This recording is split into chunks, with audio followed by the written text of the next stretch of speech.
Welcome to another episode of The Sneaker Game. In episode 2, we're joined by two-time MVP Stephen Curry, who tells us all about his new Curry brand, why he left Nike for Under Armour back in 2013, who else was in the mix, and how he's looking to change the game for good.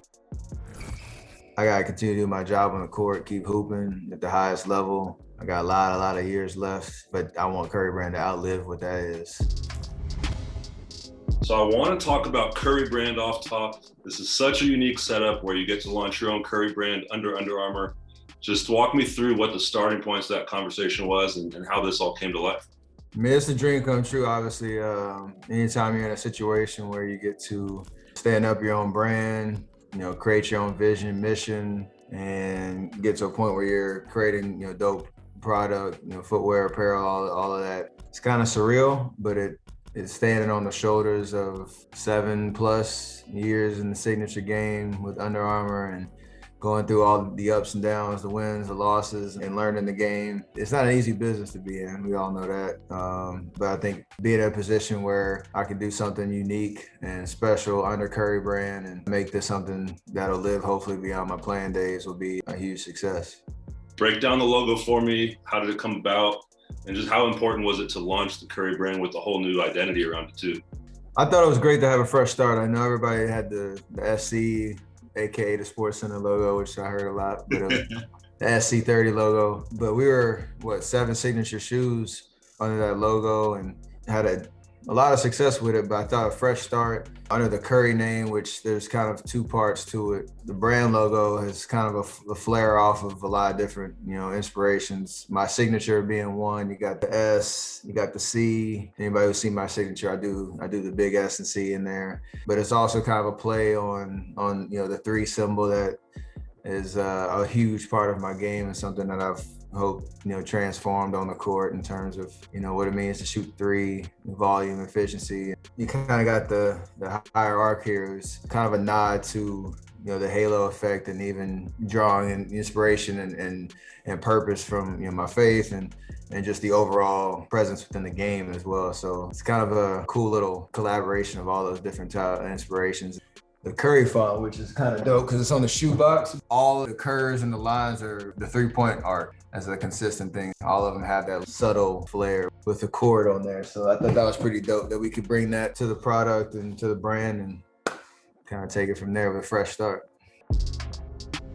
I want to say it was the Madison Square Garden game where you actually had a chain that was of the logo. When did you get that? Tell us how much it was if you want. Yeah. It was the most I've spent on a chain. I'll leave it at that. But it was around the same time the brand was about to come out this past fall. It's probably the most flair and the biggest piece I've ever had. But it's obviously got a special meaning. So the tagline "Change the Game for Good" is something you guys are really building around with the brand. What are some of the things you've been excited about that you guys have done already and stuff you have ahead as well that you're going to be giving back through? One, the tagline for me is something that I hope can be aspirational for anybody because, changing the game can be anything. For me, it's obviously, basketball, but I've talked to so many people who have heard that line and have tried to find ways to connect it to their worlds, to their communities. And we obviously need more good in this world and more positivity. Yes, it was a signature basketball shoe before. You did have gear, but now it's also about expanding into different categories. So can you just break down what categories you guys are going to be launching and what you see the vision in terms of beyond basketball as well for the brand?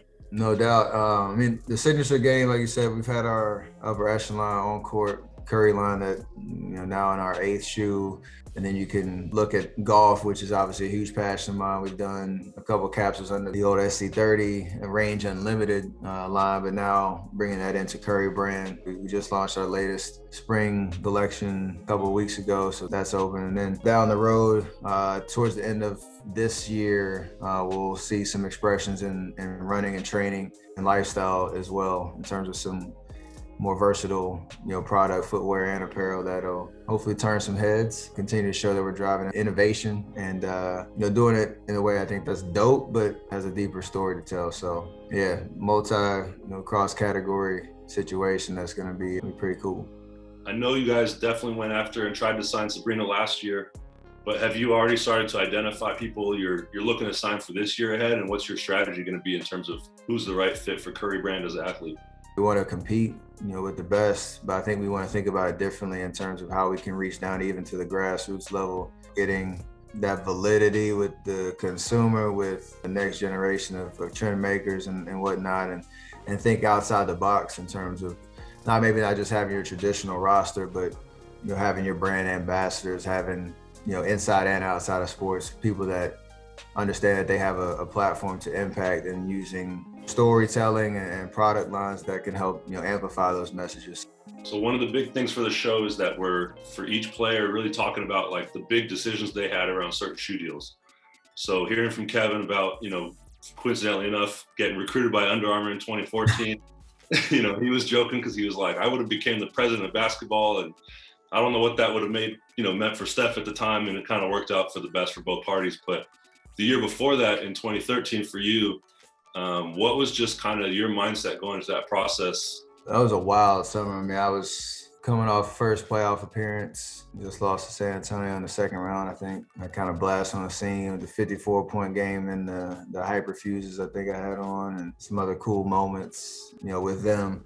And then going into the free agency kind of window, it was kind of all over the place. It's kind of chaotic. There was a lot of competition, I guess, on that side with the roster and who was going to get up to that next level, and kind of how they saw those decisions didn't align with where I felt I was at, and confidence in myself. And so that opened the door for the opportunity to kind of look at some other opportunities. And I think at the time we were talking obviously Nike, Under Armour, Adidas, Brand Black was in there. I went to their offices down in LA and talked to them once or twice. I never had heard that Brand Black piece before. I didn't know they were in the mix like that. I think that Jamal Crawford was the one that started rocking, right? Yeah. He was with the Clippers at the time, and then they had a cool campaign with him, and they kind of had a lot early, and then funny enough, they were the ones that did the agreement with Big Baller Brand to design Lonzo's shoes. So they were the ones behind the scenes doing Big Baller Brand stuff, and then the LaMelo and Jello shoe as well. I can't remember. I gotta ask JC. I can't remember what that first shoe, Brand Black. I don't know if it's Brand Black 1. I don't know what it was called. It was actually solid. Like, it was called the Crossover. That's what they named it. So whatever they had it before, and I was going through that process. It was a solid shoe. It had me thinking. There was a day I was probably emotional. I was like, yo, I'm going Brand Black. So it wasn't like a non-starter. But it all came down to one, just feeling I had so many ankle troubles at the time, and I really needed a shoe that just felt good and gave me confidence that I was gonna be able to play. And I just took a room full of shoes from every company and put them on, and did the whole wear test piece. And at the time, Under Armour was just launching their Spawns, and there was some new innovation coming with Clutch Fit down the road, and kind of got a taste of what that was like. I was convinced that Under Armour was the right decision for a lot of reasons. One, to be able to really guarantee I could be a signature athlete. Two, the financial upside was a lot better.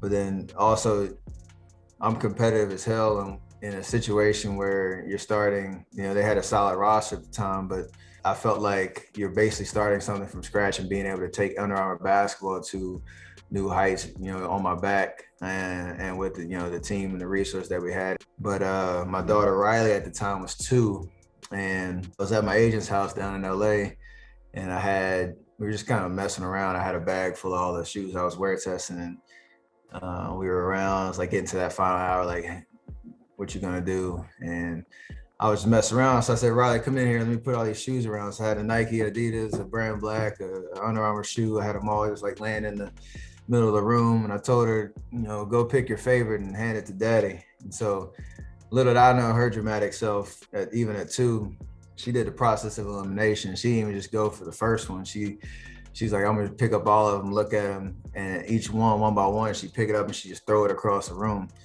And she did the first 3, threw them across the room, and ran over and handed me a Spawn. That was pretty much the end of it right there. So pretty cool writing on the wall in terms of a sign your daughter's feeling the same way. And so let's fast forward from kind of that to, like you said, now going on to the Curry 8 with the 8 shoes in. Talk me through about this flow technology that's in the shoe, how it helps you on the floor, and kind of the inspiration that really drove it. Flow is one of those fortunate finds, I'll call it, where it wasn't really a priority or focus. And at the time, the GM of our business, David Bond, who came in and found the material and was like, this could be something. How do you like it? And brought a sample down to the Bay. And the story behind it was it's a fall foam, outsole that has a chance to really be, one of the true innovations of last couple of decades, where you're actually obsoleting rubber. Most shoes have rubber on the outsole in some way, shape, or form, mixed with some foam compounds for that comfort and the ride. But this is an all foam outsole that had ridiculous traction, crazy, step-in comfort. I had a really smooth ride, heel to toe, all that type of stuff. But it was kind of unproven at the time. And it was like, all right, try this on, how you like it. And when I put it on the first time I wore it, I was like, damn, this is like something I've never felt before. One, for me, traction is everything in terms of how I play, trying to be shifty, trying to, change direction, change speeds, and feel like the shoe's underneath me at all time. Because for me, I'm not the fastest, strongest, most athletic guy. That split second makes all the difference in the world. And so I was starting there, I was like, this is like 10 out of 10 traction. It's nothing I've ever seen before. The comfort's dope. Like, how do we refine this and make it something that you can put on a shoe? It's going to be durable, that is going to stand the test of time. The team goes to work. Probably 14 months later, the Flow 8's out, and it's underneath obviously the Curry brand establishment. And from there, like, it's easy for me to say, obviously it's my shoe. It's something I've lived with for over a year, before it even reaches, a shelf. Once you get it on somebody's foot, you want them to have the same reaction you do. And it's like, I heard so many, like, this is the best shoe I've ever worn, and not really knowing that it doesn't have any rubber on it. It's just like, yo, this is dope. And once you really kind of break down the story, it means even more. So I'm not just saying this. When you see me play this year, when I'm out there, like, I'm way more shifty than I was in terms of being able to be efficient with my movements and all that. And that's really because the shoe's doing what it's supposed to do. It is the beginning. We're going to stick with it for the foreseeable future. When you look 5-10 years ahead, like, what do you really want this Curry brand to have impacted and to have left in the game? You want to have the dopest signature shoe. You want to have the dopest takedown models. You want to have the dopest, running training product. In the golf world, I want to be able to use Curry brand golf as a way to continue to drive opportunity and representation within the game, and thinking about golf in a different kind of approach than your country club type tradition that it's been. Like, there's a fine balance there, and want to kind of push the limits there. So there's a huge opportunity within just product and apparel, but for us being in a position where our storytelling and our impact, how that can drive true change for the next generation, was what I was talking about in terms of people who participate in the brand. Like, you're giving back to kids that love sports, want to be out and find themselves within whatever game it is, and again, be impacted by coaches and programs that are having their best interests and looking out for them. Hopefully we continue to grow, we continue to drive amazing revenue every year and keep increasing it and hit our targets and our goals there. But even at this point, we're still on the starting blocks, and it's been dope to see the energy. And for me, like, I gotta continue to do my job on the court, keep hooping at the highest level. I got a lot of years left, but I want Curry brand to outlive what that is, in its own way.